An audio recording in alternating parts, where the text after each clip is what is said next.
In this video, we will see about irrigation topic of agriculture. अपन कंप्रहेंसिवली इस topic को cover करेंगे for UPSC mains and also prelims में भी कभी कभार आ जाता है क्वेश्चन, मेनली मेंस के लिए इंपॉर्टेंट है। तो अपन देखते हैं कि सबसे पहले कि अपन कौन कौन से टॉपिक पढ़ेंगे। सबसे पहले अपन पढ़ेंगे what is the need of agriculture, क्यों जरूर ऑफ इरिगेशन, क्यों जरूरी है irrigation, what are the various issues in the irrigation sector. फिर वेरियस टाइप्स ऑफ इरिगेशन क्या होते हैं on the basis of sources या on the basis of delivery technique. तो अपन इन दोनों के बेसिस पे देखेंगे कि various types of irrigation system क्या होते हैं। Then we will see micro irrigation, इसके बारे में अपन देखेंगे डिटेल में, ये बहुत इंपॉर्टेंट है। इसके बाद अपन देखेंगे participatory irrigation management and then we will see the way forward for irrigation sector.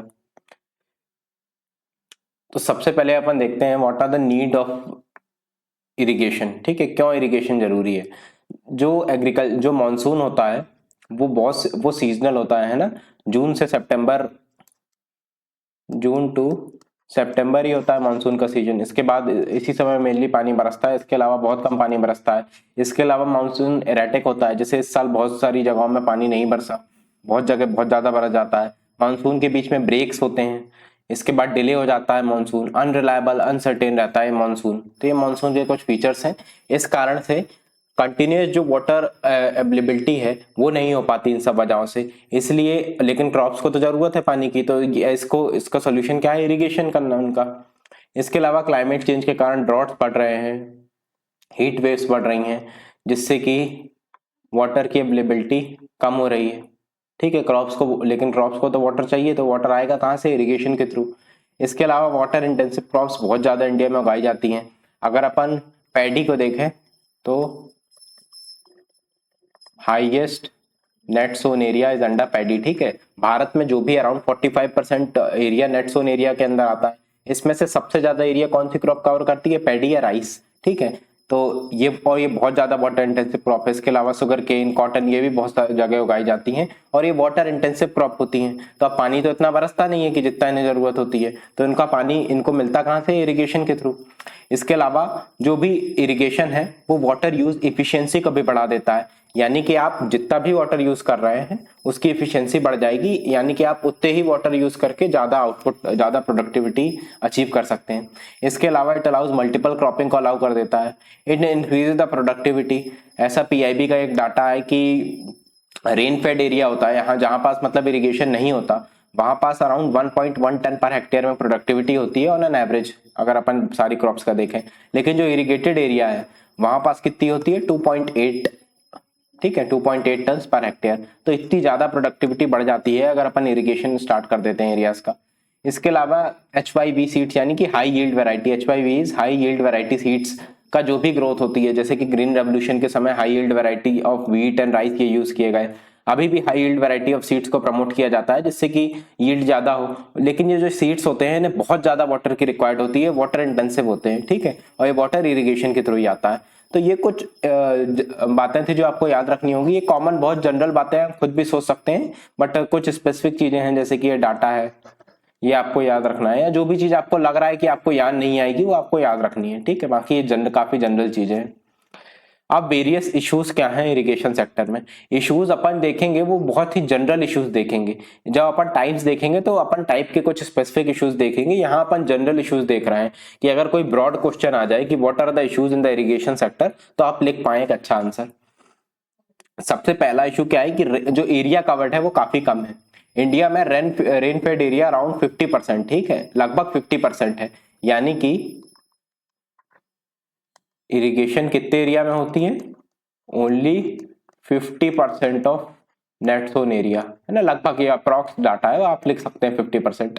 तो इरिगेशन सिर्फ 50% ऑफ नेट सोन एरिया में होता है, बाकी बचा 50% रेन फेड एरिया है। तो एरिया कवरेज काफी कम है अभी। इसके अलावा एरिया कवरेज तो कम है ही, लेकिन जो एरिया में इरिगेशन हो रहा है वो भी रीजनली कंसंट्रेटेड होते हैं। There is regional concentration of irrigation in the areas of Punjab, in western UP, in areas में। ठीक है, और भी जगह हैं पर हर जगह नहीं है। बहुत सारी ऐसी जगह हैं जहां ड्रॉट होते हैं, जहां बहुत ज्यादा जरूरत है इरिगेशन की, बट वहां पास कवरेज नहीं है, और इन कुछ ही एरियाज में कंसंट्रेटेड है इरिगेशन सिस्टम। इसके अलावा लो productivity per unit of water, यानी कि आप एक यूनिट ऑफ वाटर जितना यूज कर रहे हैं उसकी तुलना में जितनी प्रोडक्टिविटी होनी चाहिए क्रॉप की वो नहीं होती है ना, low productivity per unit use of water. एक आप ये भी डाटा है कि India uses around 2 to 4 times of water to produce the same crop vis China, यानी कि चाइना को जितना पानी लगता है उससे 2 से 4 गुना पानी इंडिया को लगता है सेम प्रोडक्शन अचीव करने में, है ना, same amount of production achieve करने में। तो आप याद रख सकते हैं डाटा। इसके अलावा there is low water use efficiency, ऐसा एफिशिएंसी का मतलब वही बात हो गई कि आप जितना वाटर यूज कर रहे हैं, मतलब इतना एफिशिएंटली आप वाटर यूज नहीं करते। जैसे कि फ्लड इरिगेशन एक टाइप ऑफ इरिगेशन होती है, अपन टाइप्स में देखेंगे। आपने सुना होगा फ्लड इरिगेशन क्या होती है। फ्लड इरिगेशन यानी कि ये कहीं भी क्रॉप है, इसमें आपने पूरा पानी भर दिया, इसे बोलते हैं फ्लड इरिगेशन। तो डेफिनेट सी बात है ये आपको थोड़ा इनएफिशिएंट नहीं लग रहा, तो इसकी एफिशिएंसी अराउंड 55% होती है। और जो माइक्रो इरिगेशन है उसकी एफिशिएंसी ज्यादा होती है, ये उसकी एफिशिएंसी ज्यादा होती है, कितनी होती है, अराउंड 90%। बट माइक्रो इरिगेशन का कवरेज है वो काफी कम है। मेनली फ्लड इरिगेशन या और दूसरे फॉर्म्स ऑफ इरिगेशन यूज किए जाते हैं जिनकी एफिशिएंसी कम है, वाटर यूज एफिशिएंसी। इसके अलावा ग्राउंड वाटर डिप्लीट हो रहे हैं। One of the type of irrigation is well and tube well, यानी कि आप कुआं खोलते हैं और उससे निकालते हैं, उसमें पानी कहां से आता है, ग्राउंड वाटर से। तो ग्राउंड वाटर कम हो जाएगा तो इस टाइप ऑफ इरिगेशन इतने अच्छे से नहीं हो पाएगा, वेल एंड ट्यूब वेल। तो एक depleting ground water is one of the issue, है ना। ऐसा देखा गया है सेंट्रल ग्राउंड वाटर अथॉरिटी, ठीक है, सेंट्रल ग्राउंड वाटर अथॉरिटी, इसका एक डाटा है कि around 40% of area is over exploited, है ना। 40% ऑफ ग्राउंड वाटर इज मतलब इज ओवर एक्सप्लॉइटेड, यानी कि जितना भी अपना specially in the area of the Punjab and western UP in areas में जो ग्राउंड वाटर है उसका 14% एरिया ओवर एक्सप्लॉइटेड है, यानी कि बहुत ज्यादा एक्सप्लॉइट हो चुका है, वो खत्म होने वाला है। नीति आयोग का डाटा, एक डाटा तो ये भी कहता है कि इन 21 cities ground water has reach the zero level by 2020। 2020 तक 21 सिटियों में ग्राउंड वाटर लेवल जीरो पहुंच चुका है, इतना ज्यादा अपन एक्सप्लॉइट कर रहे हैं ग्राउंड वाटर को। अगर ये ग्राउंड वाटर कम हो जाएगा तो जो वेल्स या ट्यूब वेल्स के थ्रू इरिगेशन हो रहा है वो नहीं हो पाएगा। इसके अलावा लेस माइक्रो इरिगेशन कवरेज, जैसा मैंने ऊपर भी बताया था कि माइक्रो इरिगेशन एफिशिएंट होता है बट इसका कवरेज काफी कम है। इसके अलावा हैवी इलेक्ट्रिसिटी सब्सिडी, बहुत ज्यादा सरकार इलेक्ट्रिसिटी सब्सिडी दे देती है। इससे क्या होता है, इससे ओवर एक्सप्लॉइटेशन हो जाता है ऑफ जो भी ग्राउंड वाटर रिसोर्सेज हैं या जो भी इरिगेशन के सोर्सेज हैं उनका ओवर एक्सप्लॉइटेशन हो जाता है और डिप्लीशन हो जाता है, जैसा कि अपन ने देखा, it lead to depletion of ground water. Ecological issues होते हैं, जैसे कि अगर आप ओवर इरिगेशन करेंगे, ओवर एक्सप्लॉइटेशन करेंगे ग्राउंड वाटर का, तो it lead to salinization of soil, alkalinization of soil, it lead to water logging, ठीक है।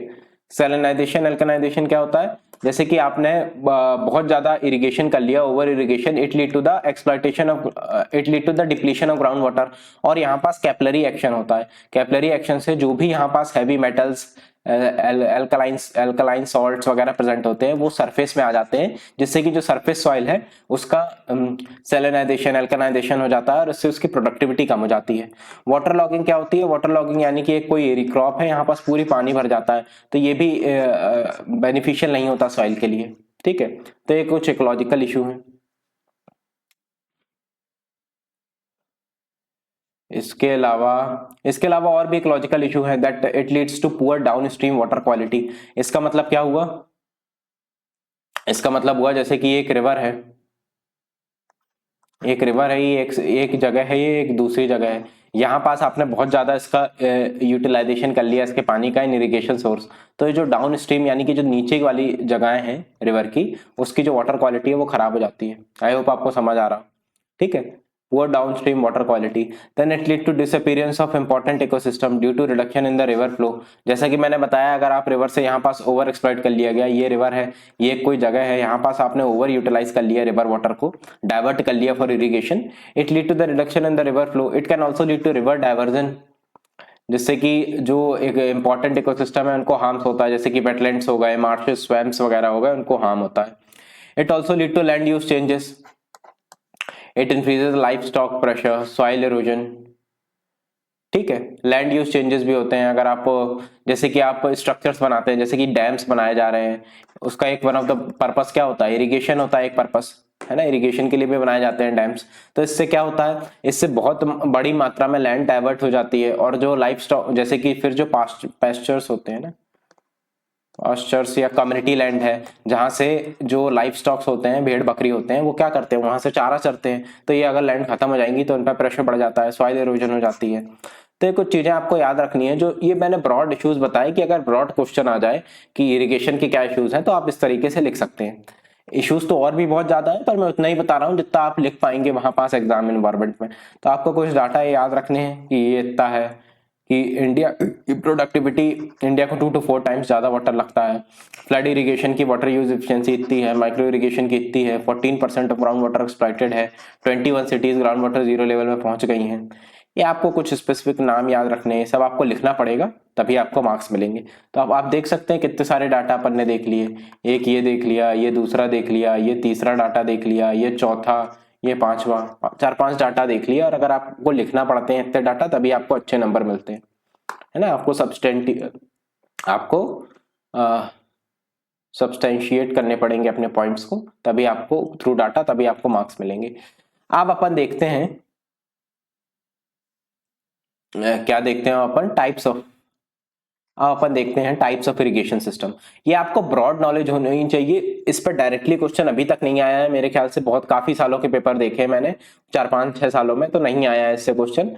हो सकता है आ जाए, बट अगर आ गया तो आपको कुछ आइडिया होना चाहिए, बिकॉज ये ऐसी चीजें नहीं है जो आप उसी समय सोच के लिख देंगे। एटलीस्ट आपको पता होना चाहिए कि टैंक इरिगेशन, कैनाल इरिगेशन, या फिर जो भी वेल या ट्यूबवेल के थ्रू इरिगेशन हो रहा है, या ड्रिप सिस्टम, स्प्रिंकलर सिस्टम, ये सब क्या होता है, एक रफ आइडिया होना चाहिए। तो सबसे पहले अपन टाइप्स देखते हैं on the basis of the source, कि सोर्स क्या है इरिगेशन का, उसके बेसिस पे।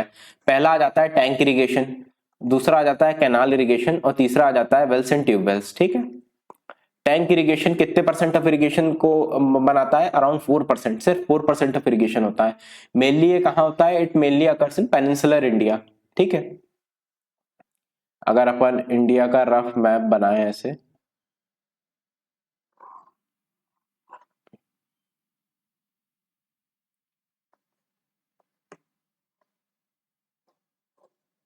अपन अगर ऐसा रफ बनाए तो मेनली इस एरिया में होता है। ठीक है। मेनली जो पेनिनसुलर इंडिया है यहाँ पास होता है, स्पेशली पेनिनसुलर या साउथ इंडिया, इस एरिया में टैंक इरिगेशन होता है। अराउंड 4% ऑफ एरिया को ये कवर करता है, and this is tank irrigation. आप अगर कोई भी क्वेश्चन आ रहा है तो आप ये इरिगेशन का, तो आप ये डायग्राम बना सकते हैं। अभी इस पे अपन और फिल करेंगे कि कैनाल या ट्यूबवेल वेल कहाँ होता है, तो अपन टैंक इरिगेशन इस एरिया में होता है, पेनिनसुलर इंडिया में।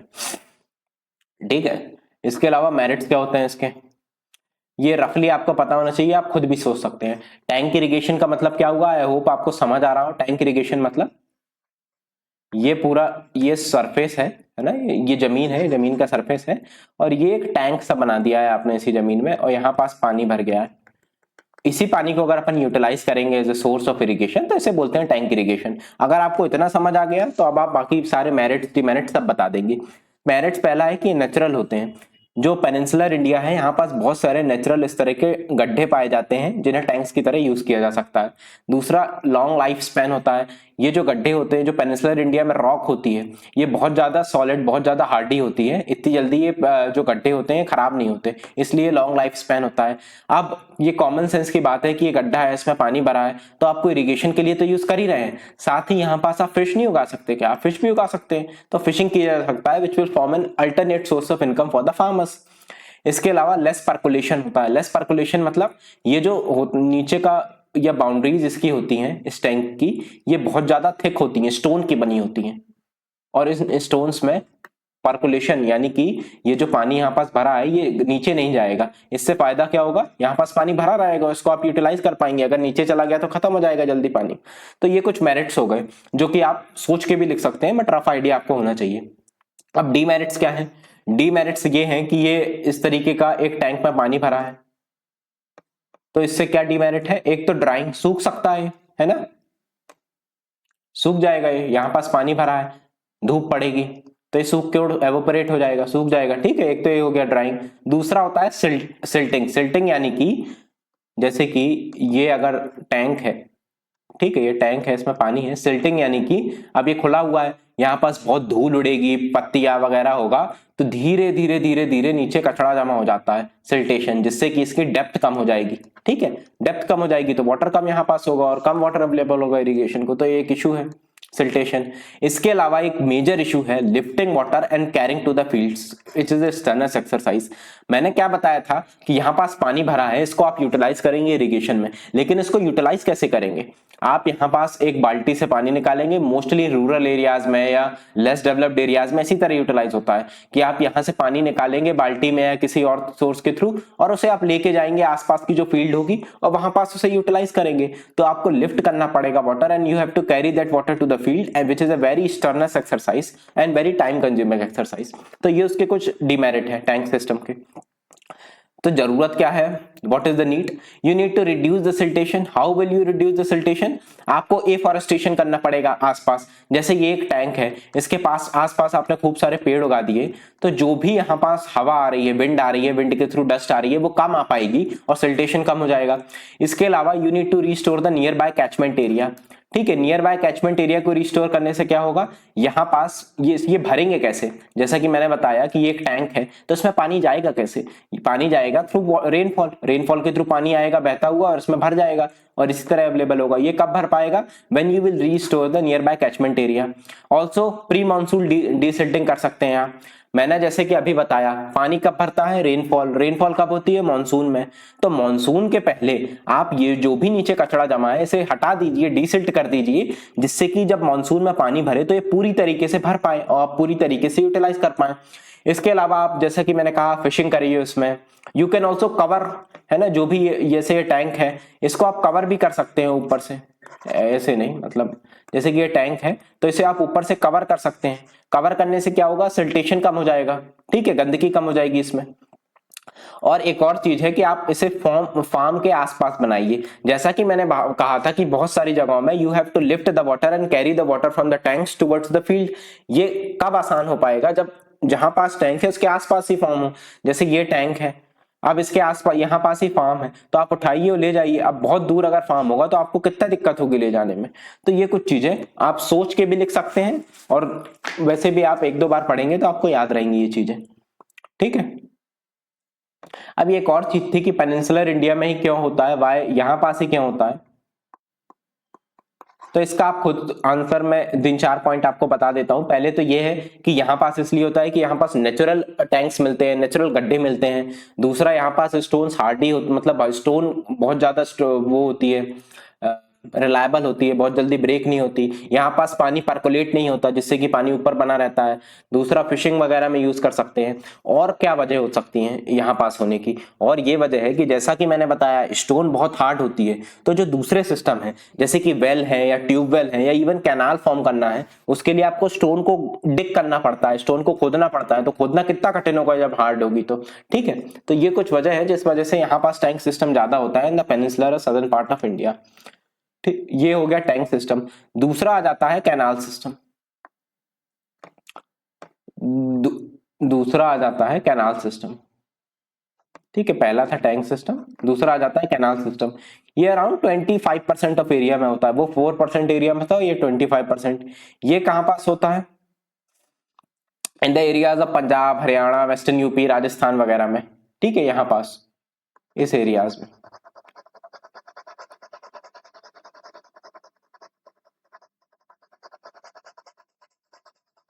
ये जो एरिया है यहां पास होता है अपना कौन सा?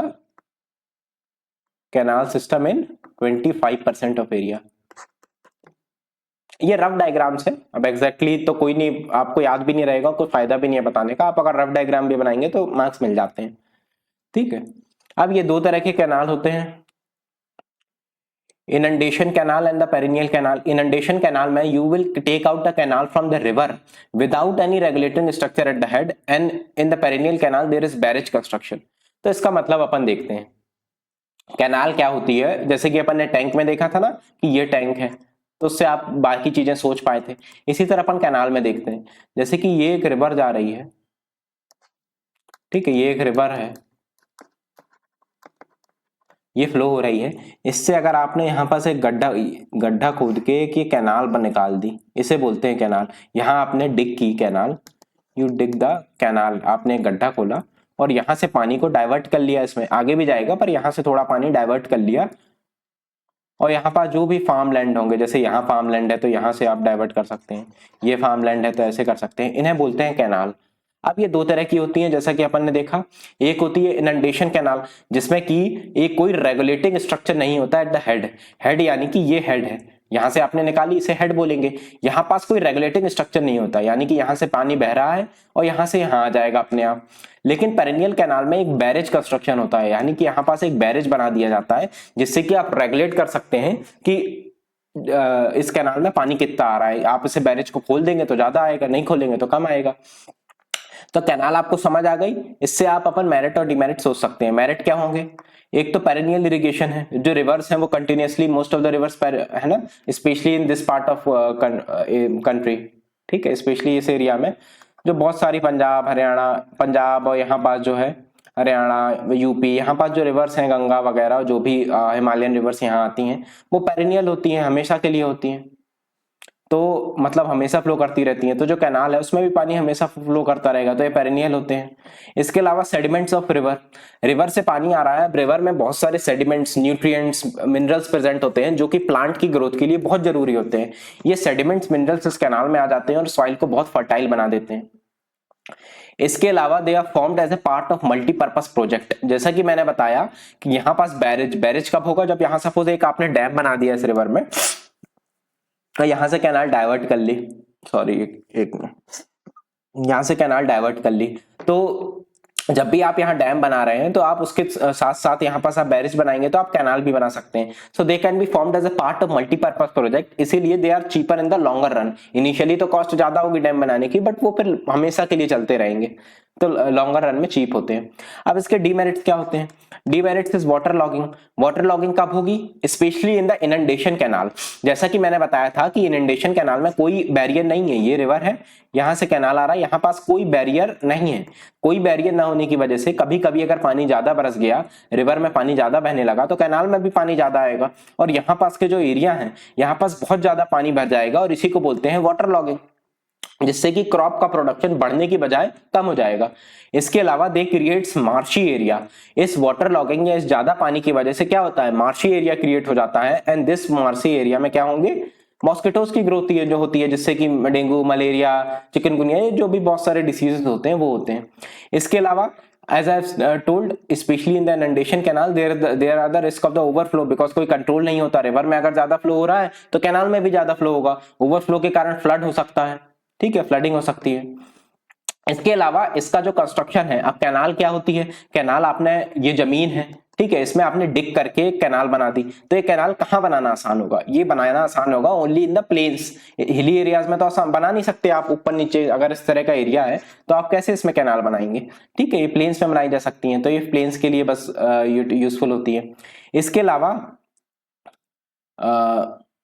इसके अलावा it sometimes lead to excess water in the field, जैसा कि अपन ने देखा इसका मेन साइड इफेक्ट इसी वजह से हो रहा है कि इसमें बहुत ज्यादा पानी आ जाता है, तो उसके कारण वाटर लॉगिंग है, मार्शी एरिया बन रहा है, साथ ही एक्सेस वाटर अगर फील्ड में आ रहा है, या सपोज ये फील्ड है, यहाँ पास एक्सेस वाटर आ रहा है, तो ये वाटर क्या होगा, धीरे धीरे नीचे परकोलेट कर जाएगा, जिससे कि ग्राउंड वाटर का लेवल तो बढ़ जाएगा, but it will also bring the alkaline salts to the surface, जो भी ग्राउंड वाटर के एल्कलाइन सॉल्ट है वो सर्फेस में आ जाते हैं, जिससे कि क्रॉप प्रोडक्टिविटी कम होने लगती है। तो ये कुछ मेरिट्स और डीमेरिट्स हो गए, तो जरूरत क्या है, use micro irrigation to get rid of water logging. आप यहाँ पास जो यहाँ पास पानी आ रहा है, यहाँ पास एक तो पेरिनियल होनी चाहिए कैनाल, जिससे कि आप कंट्रोल कर सकें, साथ ही यहाँ पास जो पानी आ रहा है इसे आप डायरेक्टली ऐसे फील्ड में ना भेज दें, आप इसका एक कोई रिजर्वायर यहाँ पास बनाएं, जिससे कि पानी, आप फिर रिजर्वायर से यहाँ पानी कैसे जाए, थ्रू माइक्रो इरिगेशन। अपन आगे माइक्रो इरिगेशन देखेंगे कि कैसे ये वाटर यूज एफिशिएंसी बढ़ाता है और वाटर लॉगिंग नहीं होने देता है। Also you manage the crop patterns. अब मैंने बताया कि बहुत ज्यादा पानी आ जाता है इस सिस्टम के थ्रू, कैनाल के थ्रू, तो ऐसी क्रॉप क्यों ना उगाई जाए जिसमें कि वाटर की जरूरत ज्यादा हो, जैसे कि राइस, शुगर केन, कॉटन वगैरह, ठीक है। इसके अलावा डीसिल्टिंग करनी होगी।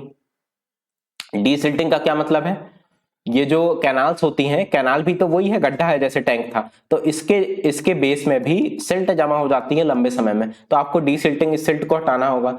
इसके अलावा ensure water use efficiency by providing equal water to all parts of canal. अब ये जो कैनाल होती हैं ये बहुत बड़ी होती हैं, जैसे कि एक रिवर है, एक कैनाल है, ये बहुत बड़ी होती हैं, ठीक है। ये एक सिटी है, ये एक सिटी, ये एक सिटी, ये एक सिटी, बहुत लंबी होती हैं, बहुत सारी सिटीज को कवर करती हैं। तो करना क्या है आपको कि जो भी सिटीज हैं, जो भी एरिया से पास हो रही है, उन सभी एरिया को इक्वल वाटर प्रोवाइड करें, जिससे कि वाटर यूज इफिशियंसी अच्छी हो। इसके अलावा यू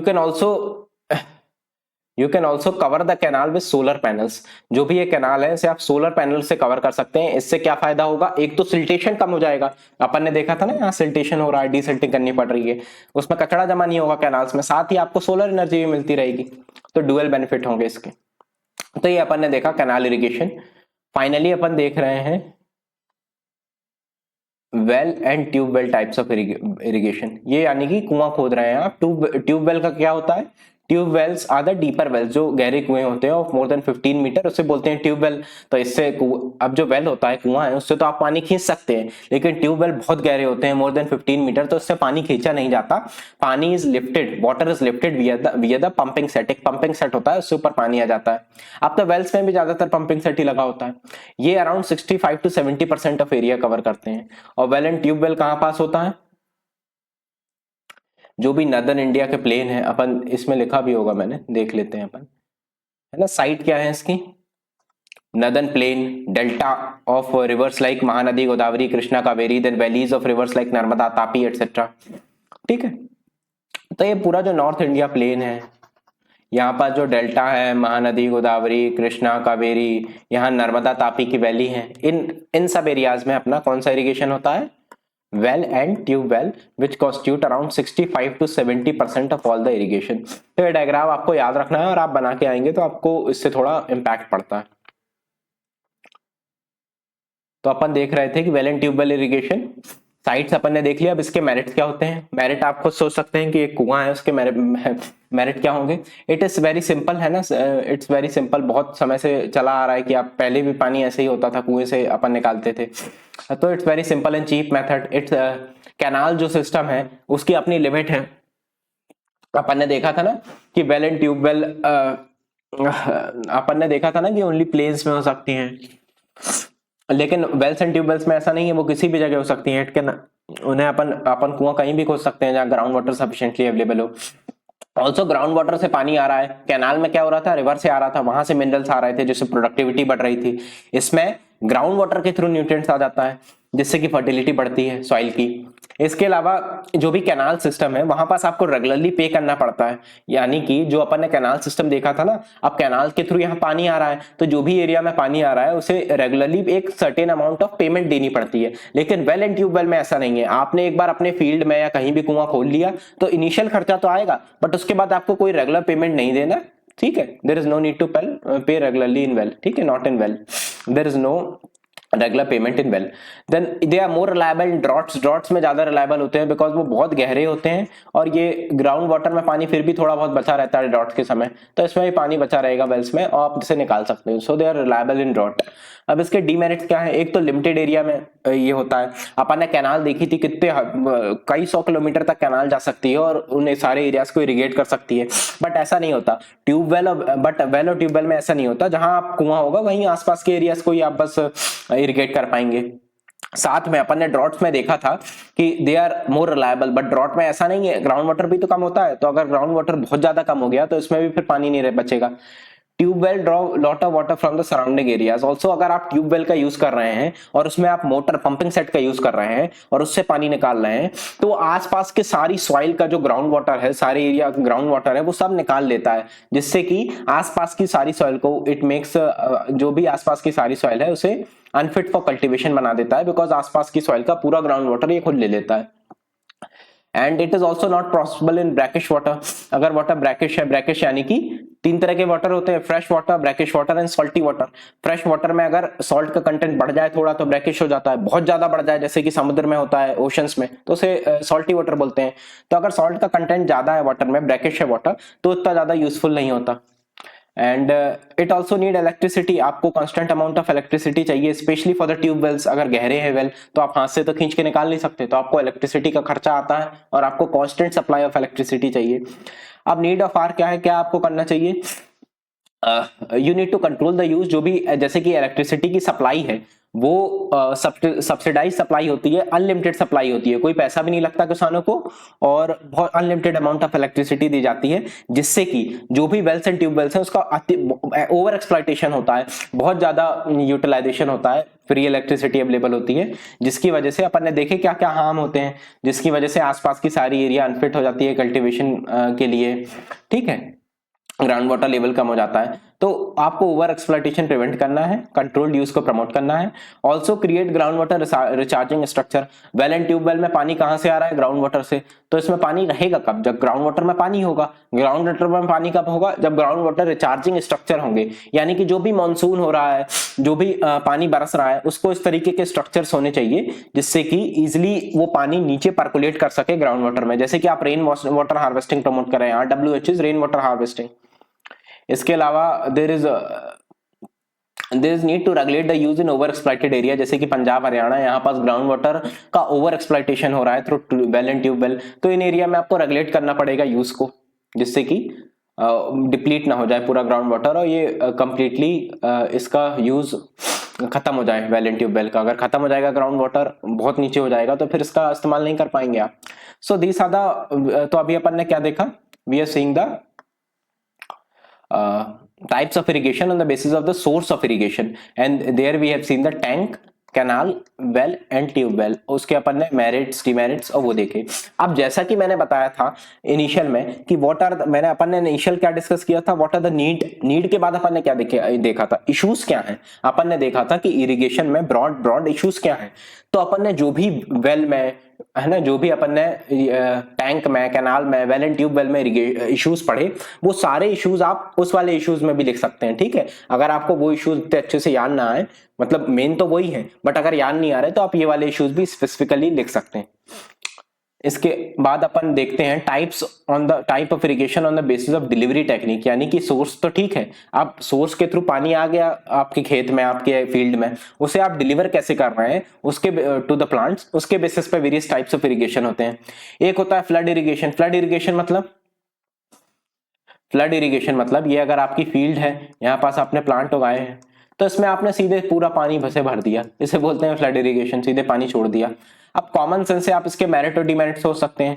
मेरिट क्या है? मेरिट क्या है कि ये चीप है, आपने पानी लाया और सीधे डाल दिया, आपको कुछ ज्यादा टेक्नोलॉजी इसमें इन्वॉल्व नहीं है, ठीक है, और इजिली अंडरस्टैंडेबल है, आप डायरेक्टली लाइए, पानी भर दीजिए।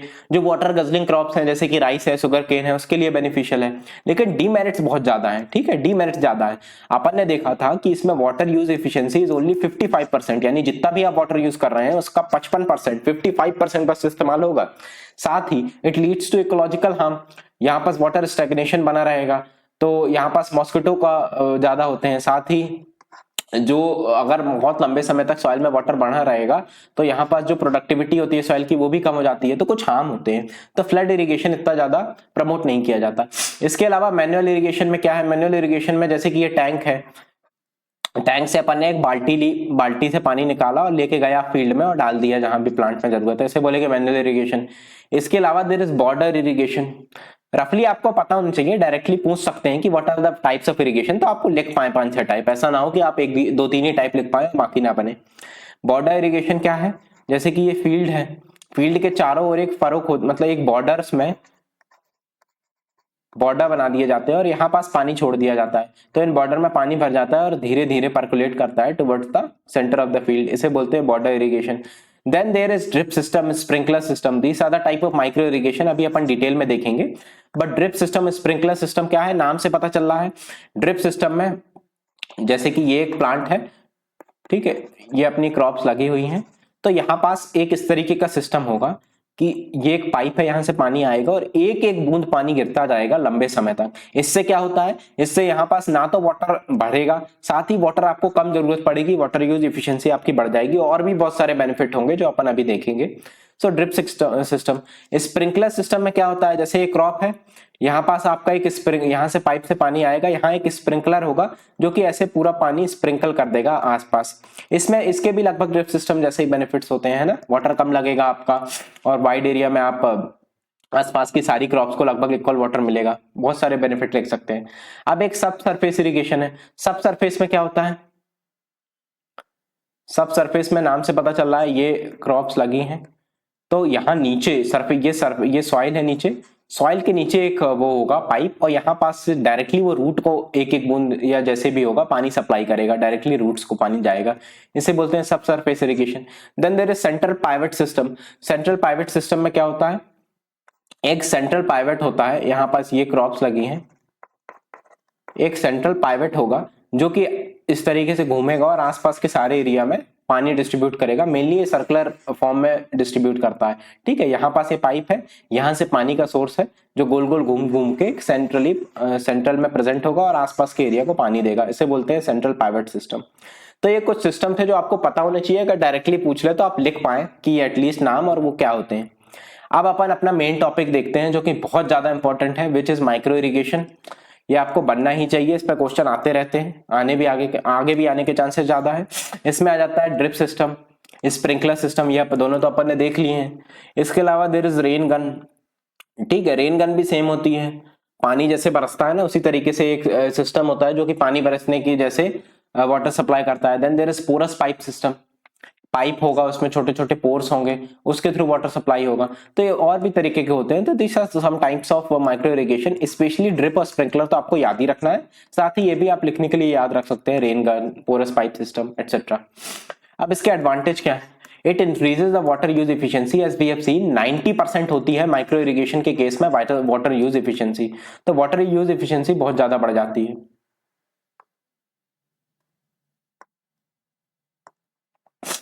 ऐसा क्यों होता है, बिकॉज लेस रन ऑफ बहुत ज्यादा कम होता है,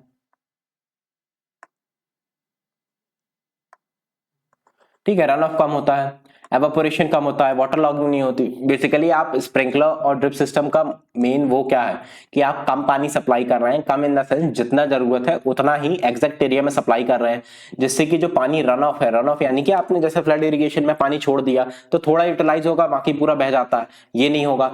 एवापोरेशन नहीं होगा, बिकॉज जैसे ड्रिप सिस्टम में आप एक एक बूंद डाल रहे हैं तो वो डायरेक्टली सॉइल में चला जाता है ना, ऊपर सरफेस में जमा नहीं रहता, एवापोरेट नहीं होता। साथ ही कोई वाटर लॉगिंग नहीं होगी, बिकॉज आप जितना जरूरत है उतना ही डाल रहे हैं। सो वाटर यूज इफिशियंसी बढ़ जाती है, अराउंड 90% होती है एफिशिएंसी, आपको याद रखना है। साथ ही ये एनर्जी इफिशिएंट होता है, पीआईबी का डाटा है कि 30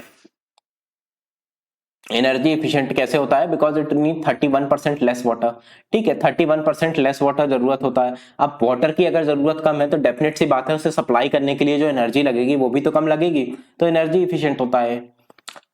इसके अलावा फर्टिलाइजर यूज इफिशिएंसी, आप जो माइक्रो इरिगेशन है, ड्रिप है, स्प्रिंकलर सिस्टम है, उसके थ्रू फर्टिलाइजर भी भेज सकते हैं, जैसे कि यूरिया, नाइट्रोजन, फॉस्फेट, जो भी फर्टिलाइजर है।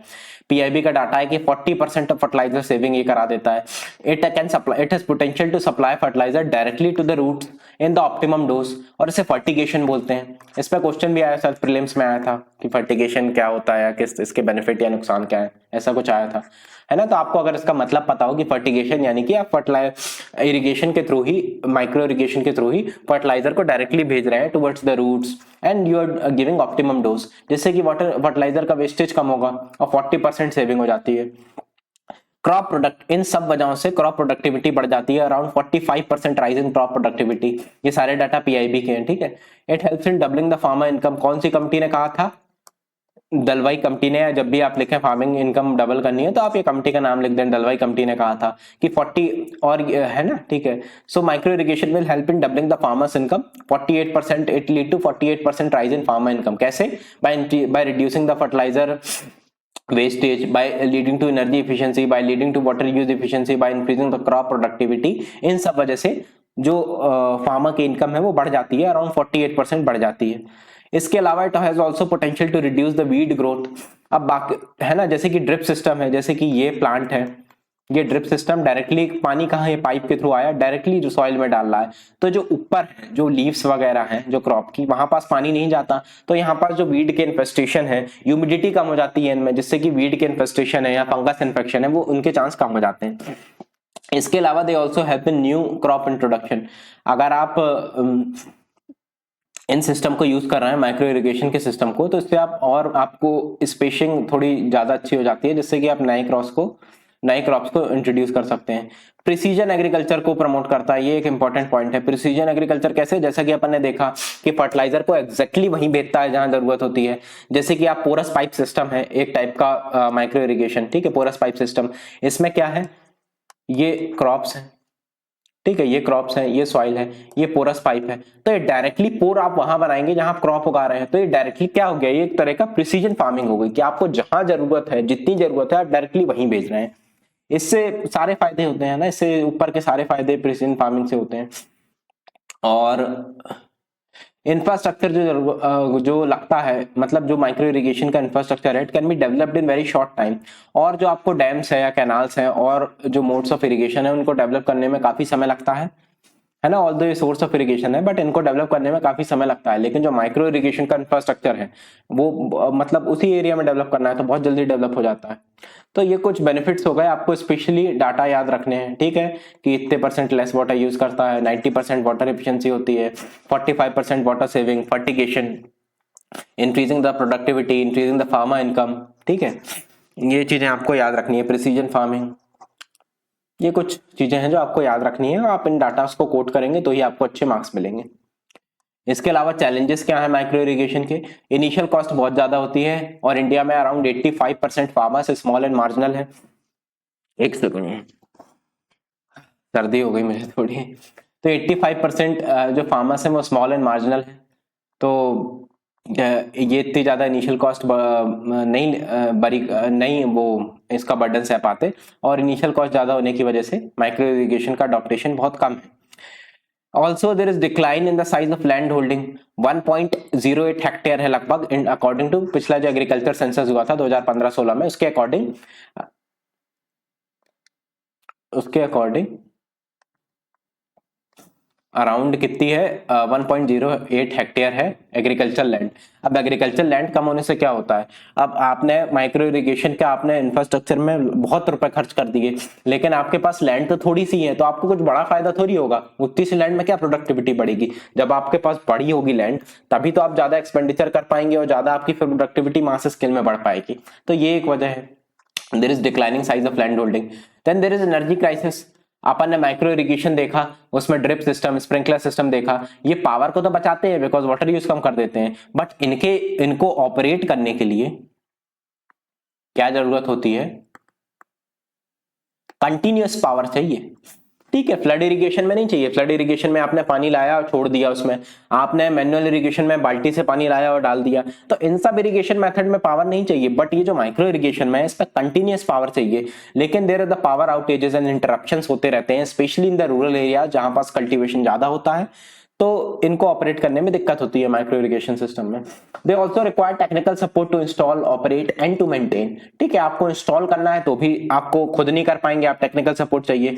ऑपरेट करना है तो भी आपको सीखना पड़ेगा ऑपरेट करना, ट्रेनिंग लेनी पड़ेगी तभी आप कर पाएंगे। साथ ही ये सिस्टम खराब भी हो जाते हैं, जैसे कि पाइप है उसमें लीकेज हो जाता है, ये जो भी है एनर्जी, जो भी सिस्टम है, बैटरी वगैरह है, वो खराब हो जाती है, तो मेंटेन करने के लिए भी आपको एक टेक्निकल सपोर्ट चाहिए। और ये सब टेक्निकल सपोर्ट चाहिए, लेकिन एक्सटेंशन सर्विस है वो पुअर है। एक्सटेंशन सर्विस यानी कि आपका सपोज माइक्रो इरिगेशन सिस्टम खराब हो गया, पाइप में लीकेज हो गए, आपका पाइप ब्रेक हो गया, या कोई भी किसी भी वजह से आपका सिस्टम अच्छे से वर्क नहीं कर रहा, तो आपको क्या चाहिए, उसका सोल्यूशन क्या है, उसका सोल्यूशन ये है कि तुरंत आपको एक ऐसा एक्सटेंशन सर्विस मिले जिससे कि तुरंत आप उसको ठीक कर सके। बट ऐसा नहीं हो पाता, एक्सटेंशन सर्विस बहुत पुअर होती है, जिससे कि मेंटेनेंस है, रिपेयर वगैरह है, वो इतने अच्छे से नहीं हो पाती। Also there is risk of clogging, clogging यानी कि पाइप में जम जाना कचड़ा, जिससे कि पानी आगे नहीं जा पाएगा। There is risk of rodent attack on pipe, जैसे कि सपोज सब सरफेस इरिगेशन है, ये क्रॉप है, इरिगेशन सब सरफेस है, तो यहाँ पास सॉइल के अंदर है, तो यहाँ पास रोडेंट अटैक बहुत ज्यादा हो जाते हैं। साथ ही अगर ऊपर भी है तो भी रोडेंट अटैक यानी कि चूहे वगैरह जो भी क्रॉप्स के आसपास रहते हैं रोडेंट, वो से अटैक कर देंगे और खत्म कर सकते हैं पाइप को, है ना, पाइप को काट सकते हैं, लीकेज करा सकते हैं। तो there is risk of rodent attack. Then they are also not useful when there is high salt content, HIGH high है, हाई सॉल्ट कंटेंट, यानी कि अगर सॉल्ट कंटेंट ज्यादा है तो इतना यूजफुल नहीं होते। ऐसा क्यों, बिकॉज इसके पाइप्स बहुत ज्यादा पतले होते हैं। अगर सॉल्ट कंटेंट ज्यादा होगा तो सॉल्ट धीरे धीरे डिपॉजिट होगा और पाइप को क्लॉग कर देगा, है ना, जिससे कि ऑपरेट नहीं कर पाएंगे। इसलिए हाई सॉल्ट कंटेंट वाले एरिया में भी माइक्रो इरिगेशन, ड्रिप सिस्टम या स्प्रिंकलर सिस्टम इतने अच्छे से यूज नहीं कर सकते आप। इसके अलावा there are the policies issue, policy में भी बहुत सारे इशू हैं, जैसे कि GST ज्यादा लगता है इन सिस्टम में। एकदम GST ऐसा नहीं है कि बिल्कुल नहीं लगता, फ्री में है ना, टैक्स ऐसा नहीं है कि टैक्स फ्री होते हैं सिस्टम। इसके अलावा प्राइवेट इन्वेस्टमेंट कम है, सब्सिडीज जो दी जाती है माइक्रो इरिगेशन में, उसमें बहुत सारे इश्यूज हैं। एक तो ये कहा जाता है कि जो लार्ज फार्मर्स हैं वही बस इस सब्सिडी का फायदा उठा पा रहे हैं, ठीक है। जो भी माइक्रो इरिगेशन के लिए सब्सिडी दी जा रही है वो लार्ज फार्मर्स को मिल रही है, स्मॉल फार्मर्स को नहीं मिल रही। और स्कीम्स फॉर इरिगेशन है ना, जो इरिगेशन के लिए स्कीम्स होती हैं, they are active only for few months in a year. बहुत सारे जो स्टेट होते हैं वो इरिगेशन के लिए स्कीम्स निकालते हैं उसे प्रमोट करने के लिए। स्कीम्स माइक्रो इरिगेशन की भी निकलती हैं, लेकिन वो सिर्फ कुछ मंथ, जो खासकर जो जहां जो भी एरिया है वहां पर जो मेन क्रॉप हो रही है जिस भी मंथ में, उन्हीं मंथ्स में स्कीम्स चलती हैं, बाकी साल भर नहीं चलती। इससे कि जो स्कीम्स का फायदा है वो साल भर नहीं ले पाते किसान। स्टेप्स क्या, तो ये कुछ अपन ने क्या देखे, अपन ने कुछ चैलेंजेस देखे। अब स्टेप्स क्या लिए हैं सरकार ने? एक तो MIF micro irrigation fund create किया गया है अंडर नाबार्ड, जो कि माइक्रो इरिगेशन के लिए फंड प्रोवाइड करता है। देन देयर इज प्रधानमंत्री कृषि सिंचाई योजना विच प्रमोट्स पर ड्रॉप मोर क्रॉप, यानी कि एक ड्रॉप में ज्यादा क्रॉप उगाई जाए, है ना। प्रधानमंत्री कृषि सिंचाई योजना, ठीक है। प्रधानमंत्री कृषि सिंचाई योजना प्रमोट्स माइक्रो इरिगेशन, है ना। इसका एक थीम होता है पर drop more crop. Then subsidies अपन ने देखा प्रोवाइड की जाती हैं। इसके अलावा KVK इज द किसान विज्ञान केंद्र, किसान विज्ञान केंद्र ये अवेयरनेस रेस करते हैं फार्मर्स को, जिससे कि वो यूटिलाइज कर सके माइक्रो इरिगेशन के प्रति, अवेयरनेस बढ़े उसके फायदे के प्रति, और वो उसका इस्तेमाल बढ़ा सके। तो ये कुछ स्टेप्स हो गए। वे फॉरवर्ड क्या है? एक तो आप पॉलिसी स्टेप्स जो मेजर्स हैं उनमें कुछ आपको चेंज करने पड़ेंगे, जैसे कि relaxation of farm size requirement for subsidy. Subsidy लेने के लिए बहुत जगहों पर फार्म साइज की रिक्वायरमेंट है, यानी कि इतना बड़ा अगर आपको फार्म होगा तभी आपको सब्सिडी दी जाएगी, तो इसको रिलैक्स करना पड़ेगा, ठीक है। रिलैक्सेशन, जिससे कि स्मॉल और मार्जिनल फार्मर्स को भी सब्सिडीज मिल सके माइक्रो इरिगेशन के लिए। इसके अलावा setting timeline for each stages application to payment of reimbursement, यानी कि आपने, सरकार ने कोई सब्सिडी की स्कीम निकाली, सरकार ने कहा कि माइक्रो इरिगेशन के लिए सब्सिडी देनी है हमें, आप जिसको भी सब्सिडी चाहिए वो अप्लाई कर दे। तो ये जो एप्लीकेशन होती है, एप्लीकेशन के बाद पेमेंट होती है, ठीक है, रिम्बर्समेंट दिए जाते हैं। तो ये जो गैप होता है एप्लीकेशन और पेमेंट, इसके बीच में कभी कभी बहुत ज्यादा समय लग जाता है।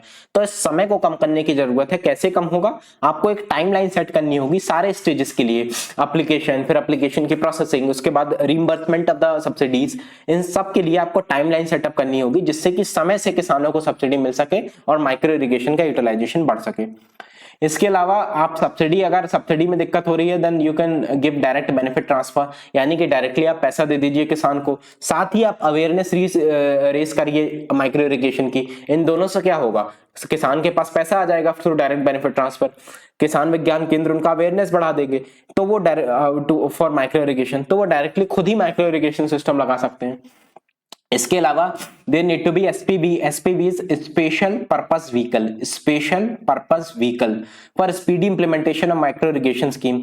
जो भी माइक्रो इरिगेशन स्कीम है उनका स्पीडी इंप्लीमेंटेशन के लिए हर स्टेट में स्पेशल पर्पस व्हीकल होने चाहिए। Then special subsidy programme for water intensive crops, ठीक है। जो भी वाटर इंटेंसिव क्रॉप्स हैं, जैसे कि राइस है, शुगर केन है, कॉटन है, इनके लिए ये, इनसे क्या होता है, ये वाटर बहुत ज्यादा यूटिलाइज करती हैं।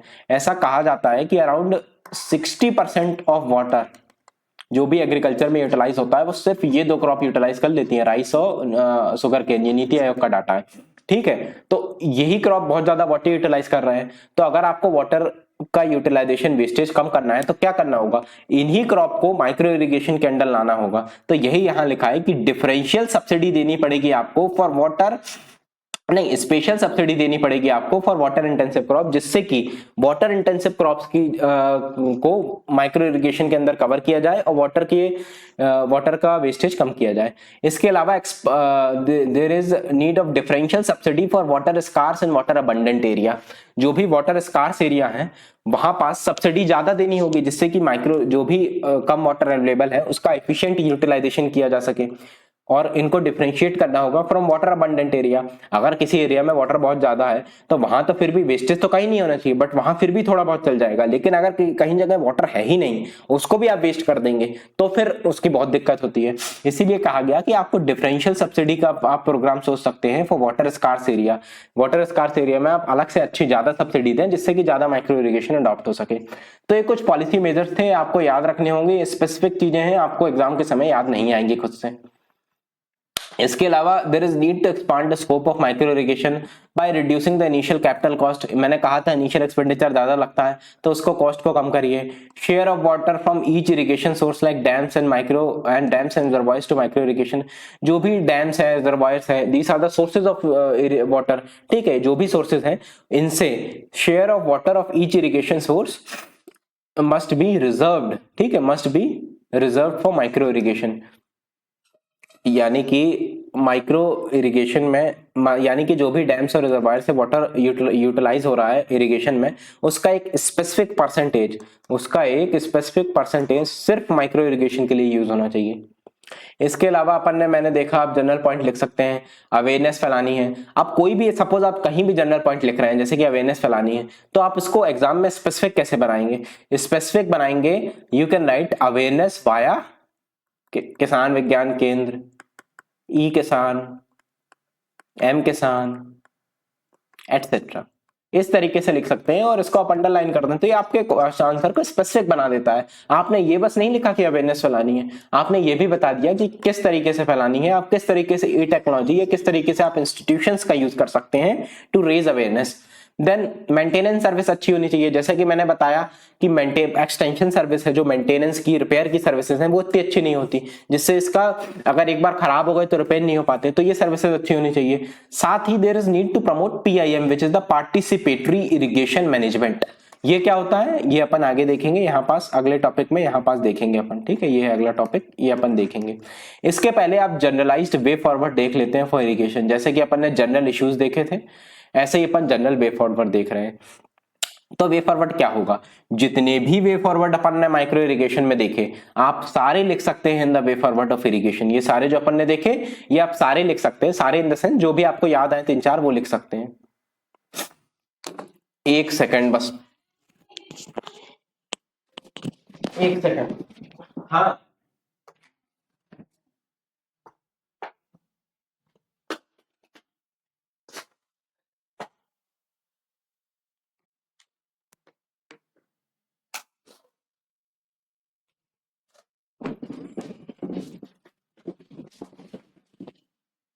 एक सेकंड।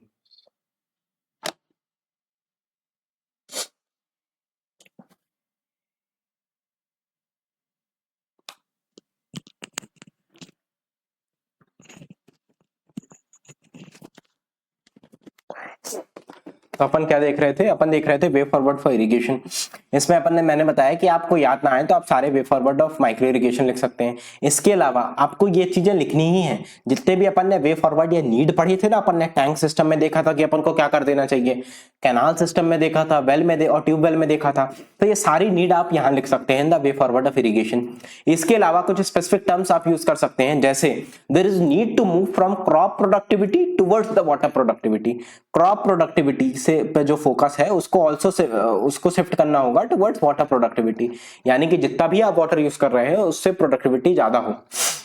इसके अलावा there is need of robust agro climatic planning, जिससे है ना रोबस्ट एग्रो क्लाइमेटिक प्लानिंग। इससे क्या होगा, इससे जो क्लाइमेट चेंज के इंपैक्ट हो रहे हैं, ड्रॉट्स के, हीट वेव्स के, वाटर अवेलेबल का, जिससे कि वाटर अवेलेबिलिटी कम हो रही है और इरिगेशन में इंपैक्ट आ रहे हैं, तो आपको एक रोबस्ट एग्रो क्लाइमेटिक प्लानिंग करनी होगी जिससे कि आपके एग्रीकल्चर में जो भी इन सब के इंपैक्ट हो रहे हैं वो कम हो। There is need to promote watershed management. Watershed management यानी कि जो भी एक एरिया में रिसोर्सेज मिल रहे हैं उनका अच्छे से, नेचुरल रिसोर्सेज वगैरह मिल रहे हैं उनका अच्छे से मैनेजमेंट हो, जिससे कि वाटर इजीली अवेलेबल होता है। Then you can also promote vertical farming. Vertical farming में क्या होता है, ये यहाँ एक प्लांट उगाया, उसके ऊपर एक और उगा दिया, उसके ऊपर एक और उगा दिया, रैक्स की तरह होते हैं, है ना, जैसे अलमारी में रैक होते हैं ना, उस तरीके से उगाए जाते हैं। इसके अलावा there is need to promote precision farming. You can also promote participatory irrigation management, जो कि अपन देखेंगे। तो ये कुछ स्पेसिफिक चीजें हो गई। मैंने क्या बताया, आप जो भी नीड में अपन ने पढ़ा था वो याद रखिए, जो भी वे फॉर्मेट में माइक्रो इरिगेशन के पढ़ा था वो याद रखिए। इसके अलावा कुछ इंपॉर्टेंट चीजें याद रखिए, that we need to move from crop to water productivity, robust agro climatic planning, watershed management, vertical farming, precision farming, participatory irrigation management. ये चीजें आपके लिए काम आएंगी आगे। और क्या होता है, you can conclude the question as, कोई भी इरिगेशन का क्वेश्चन वैसे तो उसी समय आप देख के कंक्लूड करना चाहिए कि कैसा क्वेश्चन आया है, बट एक कंक्लूजन जिससे मैं बता देता हूं कि the future lies in making agriculture water smart, water secure and environmentally sustainable. तो ये आप कंक्लूजन में लिख सकते हैं, as a part of conclusion भी लिख सकते हैं अगर आप थोड़ा बड़ा लिख रहे हैं कि the future lies in making agriculture water smart, water secure and environmentally sustainable. अब अपन देखते हैं PIM which is the participatory irrigation management. ठीक है, पार्टिसिपेटरी इरिगेशन मैनेजमेंट, ये क्या होता है, नाम से पता चल रहा है, cooperation and involvement of farmers in operation, management, maintenance of irrigation system by organizing themselves in formal bodies across local levels। In simple terms आप ये सिंपली कह सकते हैं कि बहुत सारे फार्मर्स आके आपस में कॉपरेट करते हैं, आपस में वो कॉपरेट करते हैं फॉर मेंटेनेंस, ऑपरेशन, मैनेजमेंट, मतलब इरिगेशन जो भी सिस्टम है उसको पूरी तरीके से देख रेख के लिए बहुत सारे फार्मर साथ आ जाते हैं, एक फॉर्मल बॉडी बनाते हैं एट द लोकल लेवल्स और इरिगेशन सिस्टम की देख रेख करते हैं। इसका सिंपल मतलब ये हुआ। वेरियस कमिटीज बनाई जाती हैं, एग्जांपल के तौर पे आप इसे देख सकते हैं, जैसे कि एपेक्स लेवल पे एक प्रोजेक्ट कमिटी होगी, फिर डिस्ट्रीब्यूटरी कमिटी होती है, फिर वाटर यूजर एसोसिएशन होते हैं। ये जैसे जैसे आप नीचे मूव करते जाएंगे, ये क्या है, ये कमिटी, ये एसोसिएशन, ये क्या है, बहुत सारे फार्मर्स आए, उन्होंने मिलके बनाया। एपेक्स लेवल पे एक ऑर्गेनाइजेशन फार्मर की वो होगी बॉडी जो कि देखरेख करेगी, प्रोजेक्ट कमिटी होगी, सारे प्रोजेक्ट की देखरेख करेगी at the of the lower level जो भी प्रोजेक्ट चल रहे हैं। उसके बाद डिस्ट्रीब्यूटरी और वाटर यूजर एसोसिएशन होगा जो कि लोकल लेवल पर प्रोजेक्ट्स को देखेंगे। इसकी नीड क्या है, ऐसा अपन क्यों कह रहे हैं कि जो भी इरिगेशन सिस्टम है उसे मैनेज करने के लिए बहुत सारे फार्मर्स को लोकल लेवल पे आना चाहिए और कोऑपरेट करके उन सारे इरिगेशन सिस्टम को मैनेज करना चाहिए। ऐसा क्यों करें, क्या फायदे होंगे, इससे इरिगेशन कॉस्ट इफेक्टिव हो जाएगी। जैसे कि मैंने बताया कि कैनाल सिस्टम में आपको वो देना पड़ता है, चार्ज देना पड़ता है, रेगुलर चार्ज, तभी आप कर सकते हैं। टैंक सिस्टम को बनाने में भी, हर कोई भी वेल, ट्यूबवेल, टैंक सिस्टम को बनाने में खर्चा आता है। अब जो 85% फार्मर्स हैं वो मार्जिनल हैं, स्मॉल फार्मर्स हैं, उनके पास तो होता नहीं है कि पैसा, तो ये पैसा कहां से आएगा, ये पैसा आएगा जब ये सारे फार्मर्स मिल जाएंगे, बहुत सारे फार्मर्स मिल जाएंगे और एक फॉर्मल बॉडी बना लेंगे, तो इन सब के पास जो भी लैंड है, पैसा है, उन सब का उन सब आपस में कॉपरेट करेंगे, जिससे कि जो भी इनिशियल इन्वेस्टमेंट रिक्वायर है for the irrigation, for the micro irrigation, वो सब इसको कर सकते हैं। साथ ही लैंड भी बड़ी हो जाएगी तो इकोनॉमिक्स ऑफ स्केल भी होता है। जैसे कि माइक्रो इरिगेशन में अपन ने देखा था कि बड़ी लैंड होगी तभी तो फायदा होगा, आप इनिशियली तो खर्च कर दे रहे हैं बट उसका बेनिफिट आपको तभी होगा जब आपकी लैंड काफी, मतलब एक सिग्निफिकेंट साइज की होगी। तो ये सारी चीजें होती है, कॉस्ट इफेक्टिवनेस से बढ़ जाती है।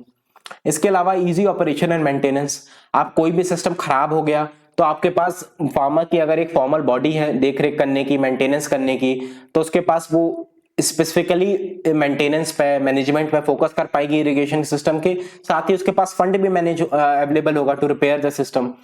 देन ये वही बात हो गई, it will solve the problem of financial availability. ठीक है, जो सरकार को खर्चा करना पड़ रहा है, जनरली क्या होता है, जो इरिगेशन सिस्टम है ज्यादातर ब्रॉड लेवल पे कौन बनाता है, सरकार बनाती है, सरकार सब्सिडी देती है, फंड देती है, तो इससे सरकार पे क्या होता है, एक फाइनेंशियल बर्डन आता है, खर्चा होता है सरकार को ऊपर सब्सिडी देने का, एक फाइनेंशियल बर्डन आता है। तो इस बर्डन को कम करने के लिए अगर किसान ही आपस में आ जाए बहुत सारे, तो उन्हीं के पास इजीली फंड अवेलेबल होगा, तो वो खुद ही इरिगेशन, जो लोकल लेवल पे इरिगेशन सिस्टम है, वेल्स हैं, ट्यूबवेल्स हैं, या फिर टैंक सिस्टम है, या माइक्रो इरिगेशन सिस्टम है, वो खुद ही कर सकते हैं, खुद ही फंड जमा कर सकते हैं। तो सरकार पर डिपेंडेंस भी कम होगी और फाइनेंशियल बर्डन भी कम होगा। It will also there will also be flexibility in water distribution। अब आपने खुद एक इरिगेशन सिस्टम बनाया किसान ने मिलके, तो खुद वो डिसाइड कर सकते हैं ना, खुद उनका हक रहेगा डिसाइड करने का कि वो किस फार्म में, किस जगह, कितना समय, कैसा वाटर की जरूरत है, उस हिसाब से भेज सकते हैं। तो फ्लेक्सिबिलिटी होगी वाटर डिस्ट्रीब्यूशन में, टाइमली वाटर अवेलेबिलिटी होगी, जब जरूरत है तब वाटर अवेलेबल हो जाएगा। It will also increase the cooperation among the farmer. अब ये बॉडी बनाई किस लिए जा रही है, पार्टिसिपेशन इरिगेशन मैनेजमेंट किस लिए हो रहा है, इरिगेशन सिस्टम के लिए, लेकिन इसका बेनिफिट वाइड स्प्रेड होगा, सिर्फ इरिगेशन में नहीं होगा इसका बेनिफिट। इसका बेनिफिट फार्मर अदर चीजों में कॉपरेट कर सकते हैं। अदर चीजों में कैसे, मतलब एक तो लैंड उनकी आ जाएगी तो इकोनॉमीज ऑफ स्केल होगा, फिर मार्केटिंग के लिए उनके पास फंड अवेलेबल होगा, उनके पास एक बॉडी होगी उनकी फॉर्मल, तो उनके पास से होगा अपना, मतलब उनकी वॉइस सुनी जाएगी अगर बहुत सारे फार्मर्स मिलकर बोलेंगे तो ये कुछ और बेनिफिट होते हैं by of the increase in cooperation among the farmers through PIM। Participatory irrigation management के थ्रू। तो ये कुछ बेनिफिट्स थे, मतलब ये कुछ नीड्स थी जिसकी वजह से होना चाहिए। बट इश्यूज क्या है? It lack legal backup in some state. बहुत सारे स्टेट हैं जहां पास पीआईएम को लीगल बैकअप नहीं है। There is also deterioration of old structure. Generally क्या होता है पीआईएम में, या तो फार्मर्स खुद बनाएंगे, फार्मर्स ओन सिस्टम, ठीक है, फार्मर्स ओन इरिगेशन सिस्टम, या फिर ज्यादातर क्या होता है कि जो गवर्नमेंट के ओल्ड सिस्टम है वही उसी के थ्रू इन्हें पानी देता है। फार्मर्स कैनाल तो बना नहीं सकते जो 100 किलोमीटर की होती है, ये तो सरकार ही बनाएगी और फिर इन्हें देगी। तो जो सरकार के ही ओल्ड सिस्टम हैंड ओवर कर दिए जाते हैं toward farmers for management.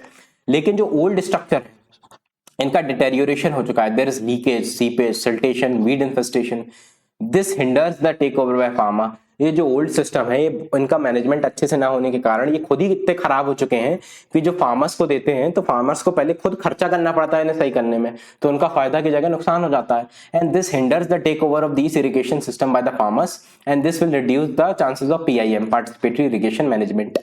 Also there is uncertainty of water availability. जो भी ये सिस्टम है इनमें सर्टेन वाटर अवेलेबल नहीं होता है ना। जरूरी नहीं है कि जो भी सिस्टम है उसमें हमेशा वाटर अवेलेबल हो, कभी कभी कम वाटर अवेलेबल होता है। तो फिर अगर किसान ने ले लिया पीआईएम के थ्रू खुद ये जो ओल्ड इरिगेशन सिस्टम है अपने जिम्मे ले लिए और वाटर अवेलेबल नहीं हुआ तो उसे फायदा क्या होगा? Also there is fear of financial viability, timely fund availability for operation and management.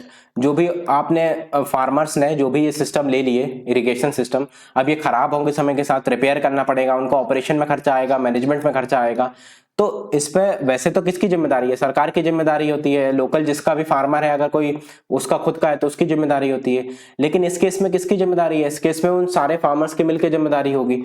तो इस पे ये एक तो फाइनेंशियल वायबिलिटी का इशू रेज किया जाता है कि हो सकता है कि बहुत सारे फार्मर्स आए बट फिर भी इतना ऑपरेशन के लिए, मैनेजमेंट के लिए फंड अवेलेबल ना हो, इतना अच्छा कॉपरेशन ना हो अमंग द फार्मर्स जिससे कि फंड जमा हो पाए for operation and management. Also technical knowledge नहीं होती। माइक्रो इरिगेशन सिस्टम वगैरह में टेक्निकल आपको नॉलेज होनी चाहिए for utilization, for operation, maintenance, repair. ये टेक्निकल नॉलेज फार्मर्स के पास नहीं होती है to operate this system. Also जो भी पार्टिसिपेशन इरिगेशन सिस्टम इंडिया में है वो मेगा है। मेगा यानी कि बड़े बड़े सिस्टम है, डैम, बड़े बड़े डैम्स वगैरह है, बड़ी बड़ी कैनाल्स हैं, इन्हें हैंड ओवर किया जाता है। This will make it highly complex. अगर आपको सपोज कोई बड़ी कैनाल है उसको हैंड ओवर कर दिया गया टू फार्मर्स, मैं एग्जांपल बता रहा हूँ, ठीक है, एज एन एग्जांपल, कि उसे अगर फार्मर्स को हैंड ओवर कर दिया गया तो उसके मेंटेनेंस में कितनी ज्यादा दिक्कत आएगी, हाईली कॉम्प्लेक्स हो जाएगा। तो ये हाईली कॉम्प्लेक्स होते हैं जिससे ये भी एक मेन इशू है पीआईएम का। तो वे फॉरवर्ड क्या है इसका? आप कोऑपरेटिव फार्मिंग को प्रमोट करिए। कोऑपरेटिव फार्मिंग यानी कि इरिगेशन के लिए नहीं, बाकी सारी चीजों के लिए भी फार्मर्स आपस में कोऑपरेट कर रहे हैं, अपनी लैंड को पूल कर रहे हैं, साथ में फंड जमा कर रहे हैं, साथ में क्रेडिट रेस कर रहे हैं, साथ में मार्केटिंग कर रहे हैं और उनको सबको साथ में बेनिफिट हो रहा है। तो कोऑपरेटिव फार्मिंग प्रमोट करिए, इससे अपने आप ही इरिगेशन भी उसमें शामिल हो जाएगा, है ना, पीआईएम भी हो जाएगी, इरिगेशन मैनेजमेंट भी साथ में हो जाएगा। And it also required cooperative efforts of all the water users, यानी कि जो भी वाटर यूजर्स हैं वो साथ में आपस में कोऑपरेट करें। There is also requirement of effective leadership of office bearer. अपन ने ऑफिस देखे थे ना, प्रोजेक्ट कमिटी देखी थी, distributive committee, water user association, तो इन सब में कोई लीडरशिप होगी तो वो लीडरशिप इफेक्टिव होनी चाहिए जिससे कि आपस में कॉपरेशन अच्छा हो पाए। पॉलिटिकल विल होनी चाहिए। इसका मतलब क्या है कि जो भी स्टेट्स हैं जहां लीगल बैकअप नहीं है वहां लीगल बैकअप दिया जाए। साथ ही प्रॉपर मॉनिटरिंग हो, एवल्यूएशन हो सारे इन इरिगेशन सिस्टम्स की, ठीक है, प्रॉपर मॉनिटरिंग और एवल्यूएशन हो सारे इरिगेशन सिस्टम का जिससे प्रॉपर मैनेजमेंट हो सके। साथ ही वाटर अवेलेबिलिटी की सर्टेनिटी होनी चाहिए। जो भी जैसे एक कैनाल है यहाँ पास अगर सरकार कह देगी कि इसमें सर्टेनली पूरे साल वाटर अवेलेबल रहेगा तो इसको फार्मर्स ले सकेंगे अंडर पीआईएम, उनमें भी इतना कॉन्फिडेंस जगेगा कि हम ले लेते हैं, सारे साल वाटर अवेलेबल रहेगा।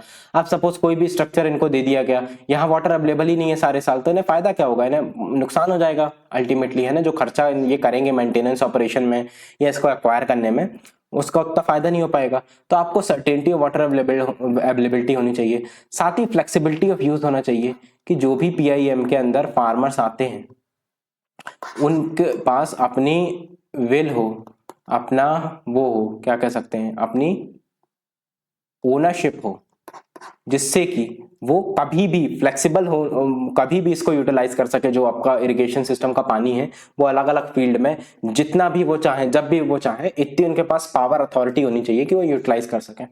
There is also need to repair the old structure, जो भी हैंड ओवर किए जा रहे हैं ओल्ड इरिगेशन सिस्टम, उसे आप रिपेयर करें बिफोर हैंड ओवर, तभी तो उनको फायदा होगा। अगर आप खराब स्ट्रक्चर हैंड ओवर कर देंगे तो वो इतने अच्छे से ऑपरेट नहीं करेंगे और किसानों को ही मिलकर तक फिर खर्चा करना पड़ेगा उसके मेंटेनेंस ऑपरेशन में।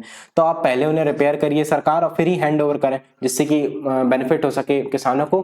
और अगर आप रिपेयर करके हैंड ओवर करेंगे तभी किसानों में कॉन्फिडेंस जगेगा कि वो PIM के अंडर ऑपरेट कर सकें।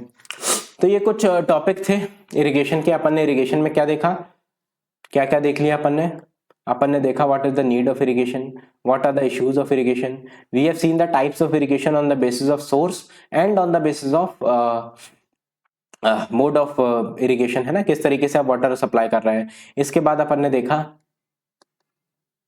Micro irrigation. माइक्रो इरिगेशन के बाद अपन ने देखा way forward of irrigation as a whole, then we will see PIM which is the participatory irrigation management.